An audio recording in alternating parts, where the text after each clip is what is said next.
Why is the book of Lamentations of Jeremiah unique and so precious in all the Bible? Why the mystery of powerful intercession, irresistible for God in the worst times, is revealed in a special way in this book? How can the historical context and the linguistic structure of the book guide us to discover its profound meaning? Why should you study this book? And why would you be so poor without studying it? Please watch this video to find out all this. Mourning like a prayer. Introduction for the Book of Lamentations written by Prophet Jeremiah. The Book of Lamentations is a natural continuation of the Book of Jeremiah.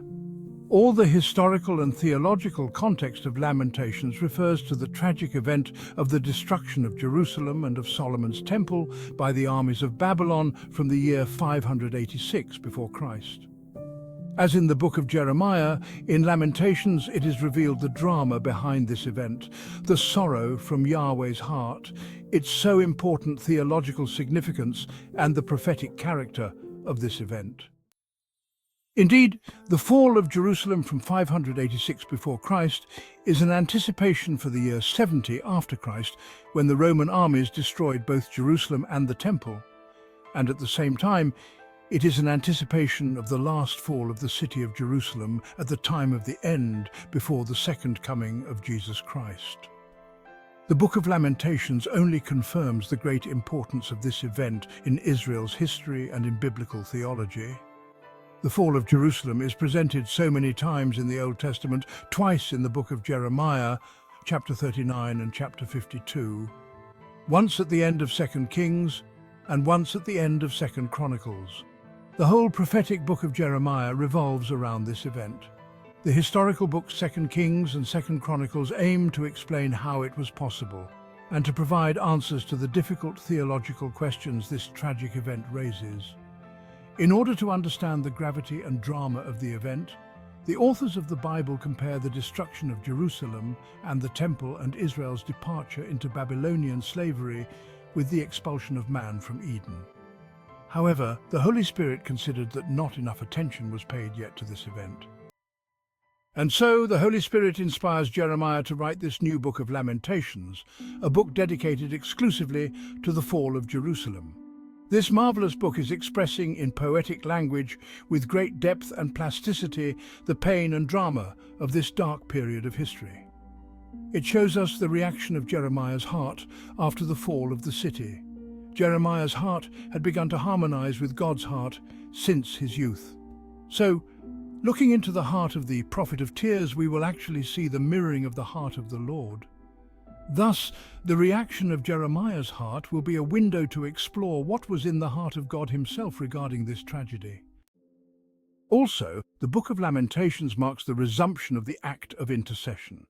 It is essential to understand this thing. Indeed, in Jeremiah chapter 15, God had forbidden Jeremiah to intercede for the Lord's people. From that moment, Jeremiah obeyed God's strange command and ceased to intercede for Jerusalem. He ceased to intercede for a period of almost 40 years. This was a long period indeed. But now, in the Book of Lamentation, something extraordinary is happening. The prophet Jeremiah starts to intercede once again for the redemption of Jerusalem, and even more important, his intercession is well received by the heart of God. This is the great glory of lamentation.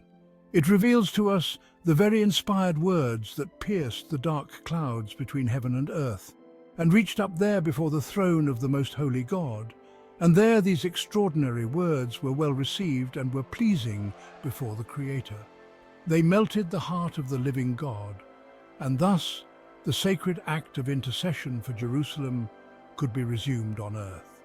Here is why it is worth studying the Book of Lamentations. It is more than a poem in which the pain of the prophet is reflected.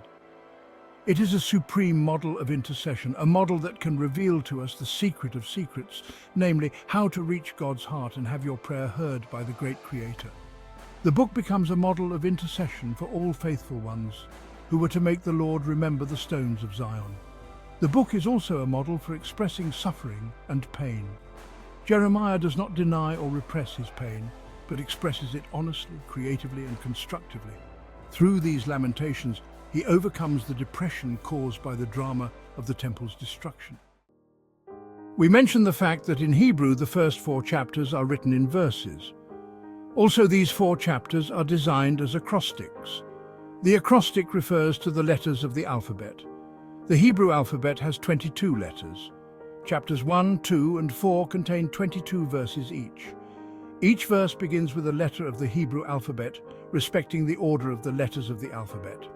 Thus, the first word in verse 1 begins with the first letter of the alphabet, and so on, till verse 22 begins with the last letter.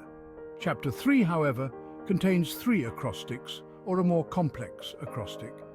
Thus, the first 3 verses begin with the first letter of the alphabet, verses 4 to 6 with the second letter, and so on, till verses 64 to 66 begin with the last letter of the Hebrew alphabet. So, 3 verses for each letter of the Hebrew alphabet. This is why chapter 3 is 3 times bigger than the other chapters. If the other chapters contain 22 verses each, chapter 3 contains 66 verses. What is the mystery of this chapter 3? In this chapter, it is the 3rd time Jeremiah repeats the acrostic, and this time he repeats it 3 times. A parallel with the Holy Trinity seems almost irresistible. The first 4 chapters are written in a dirge-like rhythm. Characteristic of Hebrew elegies, this dirge-like rhythm conveys the message in short verses interspersed with sobs. The last chapter, chapter 5, is different. It no longer constitutes an acrostic, nor is it built in the dirge-like rhythm.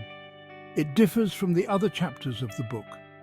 This is why it will be a great challenge to explore its mysteries. Why is the Book of Lamentations built using the acrostic and has such a complex linguistic structure? There are more than one reasons. Acrostic could help memorizing. At the same time, it can symbolize a total, complete expression of pain, literally from A to Z in our language, but it can also hold in check the process of expressing pain. The pain is expressed in a controlled manner. It is not allowed to be unleashed at once in all its intensity. Through the construction of the acrostic, reason is invited to calm the nagging feeling of pain. The acrostic seems to be a strong dam of the intellect before the swirling rivers of feelings of loss. The use of the acrostic shows us that Jeremiah searched for the most beautiful words, for the best words in order to reach the heart of God, and persuade him to let the intercession for Jerusalem restart in the history of men. He appeals in his intercession to the whole alphabet, we can say, to all the words possible from A to Z. In our understanding, Jeremiah is searching for the word, for the complete word in order to melt the soul of the Almighty. The last chapter, chapter 5, is different though, Jeremiah not using the acrostic anymore. In the first 4 chapters, the Hebrew alphabet is passed 6 times. Chapter 5 becomes a sort of 7th day, a day of rest, and different from those before it. The parallel with the week of creation and with the week of the passions of Christ becomes inevitable. The mystery of intercession, the very heart of God, the expressing of deep pain, the Holy Trinity, the week of creation, the week of the passion of Christ, the searching for the complete and perfect word. Here are how many secrets are hidden in this book. And who knows what other treasures we will discover while studying it. I hope that through this short introduction you will be challenged to profoundly study this marvelous, mysterious and unique book from the Bible, the Book of Lamentations. So let us step reverently into the mysterious and painful labyrinth of chapter 1. Thank you for watching. Please subscribe, comment, like and share.